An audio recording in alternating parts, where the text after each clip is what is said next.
Okay, we are back now, continuing our coverage of the deadly floods in the Hill Country. We're going to go back to Allison Gargaro to get an update on the weather. She's been talking about the fact that we now have a flood watch in central Texas through this evening, so not the best conditions as they continue to do the search and rescue efforts. Right, Heather. I will say the good news is I've been looking at the accumulation amounts that we've seen, and it hasn't even been up to a half an inch.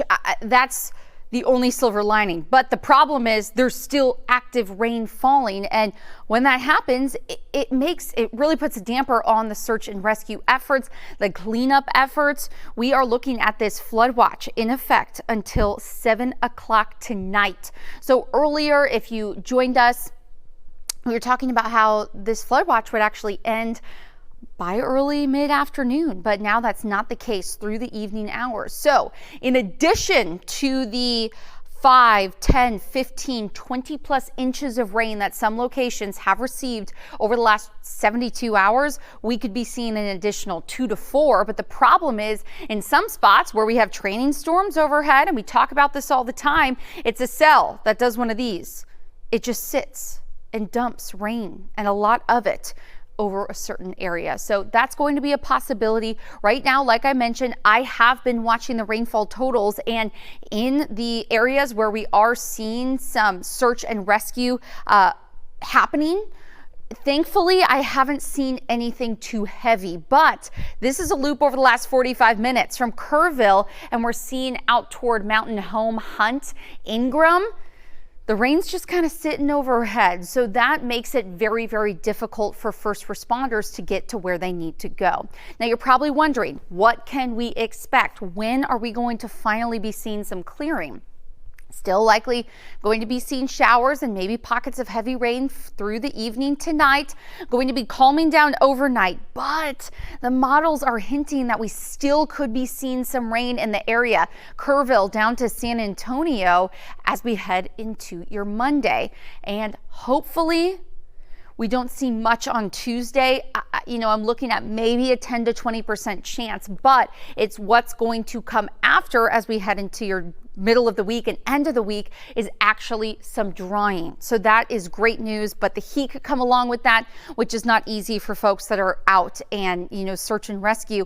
You are out, it's long hours, and, they are not stopping at anything until we find every single missing person. So this is a look at rainfall estimates from our FoxRad radar. I mentioned earlier that we actually had some locations. This is actual reports coming from the National Weather Service, the San Antonio office, saying that some spots saw more than 20 inches of rain. And when we talk about these totals, a lot of them fell over a 24-hour time span. I'm just letting you know 3 days worth because it just shows how much rain has fallen across central Texas and the Hill Country just since late Thursday night. So what I want to go through is some of the river info, because I think that's what got folks. How on earth could we have river levels rise so quickly in a 45-minute to an hour time span? We're starting at the Guadalupe River at Comfort. Well, let me just break it down for you. All that heavy rain that I mentioned that fell has to go somewhere. This is Hill Country, and it's named that for a reason. We have rocky terrain and hills, meaning all of that water that starts at the beginning of these rivers goes downstream. And quickly. So think of a wall of water. Think of all of that rain that fell several inches in a short amount of time.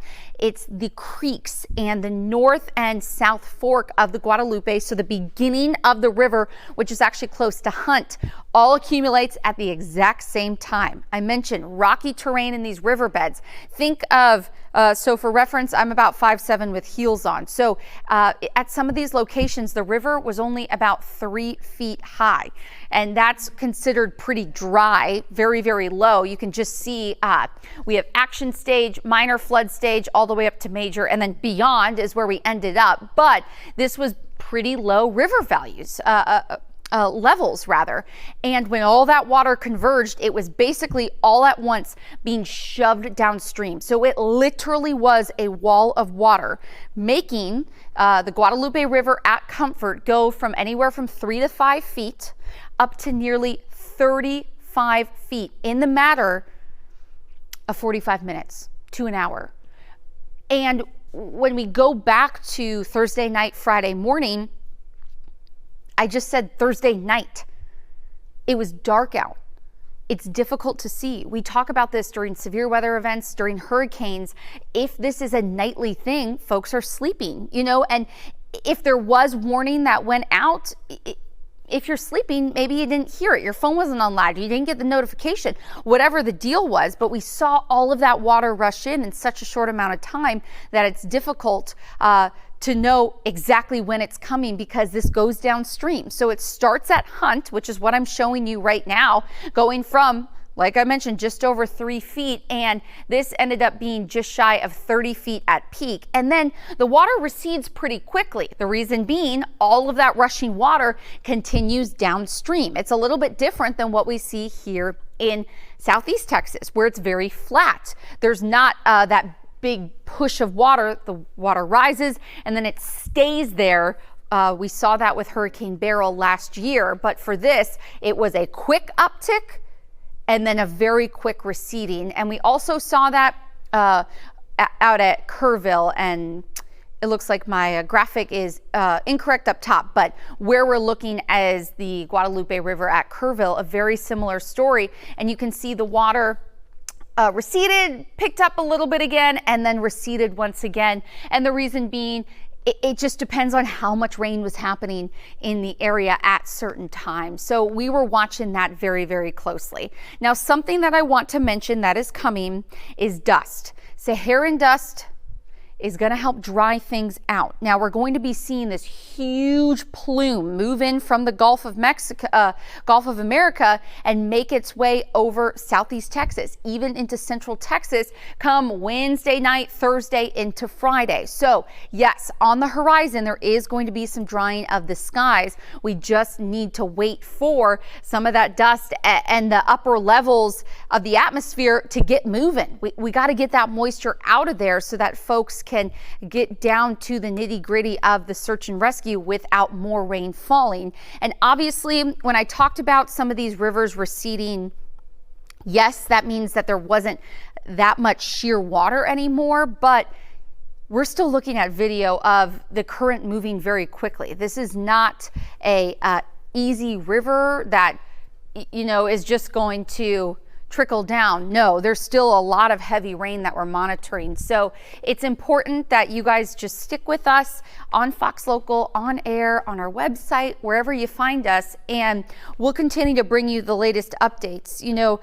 Folks do not want to hear that there's more rain coming, but it's a possibility. So please note, I haven't monitored much in the way of lightning, which is good, but still any additional rain in the area is not something that we want to see, Heather.